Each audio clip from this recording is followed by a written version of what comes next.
বন্ধুরা, আগের ভিডিওতে আমরা শূন্যকোণ, সূক্ষ্মকোণ এই দুটোর সংজ্ঞা আলোচনা করেছিলাম। তো আজ আমরা আর কিছু কোণের সংজ্ঞা লিখে নিয়েছি।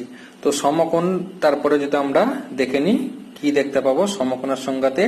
যখন কোনো কোণের পরিমাপ 90 ডিগ্রি এর সমান হয় তখন তাকে সমকোণ বলে। তো শূন্য কোণে যেমন 0 ডিগ্রির সমান হচ্ছিল, সূক্ষ্ম কোণে যেমন 0 ডিগ্রির থেকে বেশি 90 ডিগ্রি থেকে কম হচ্ছিল, সমকোণে কি হচ্ছে না 90 ডিগ্রির সমান হচ্ছে, তখন তাকে সমকোণ বলবো।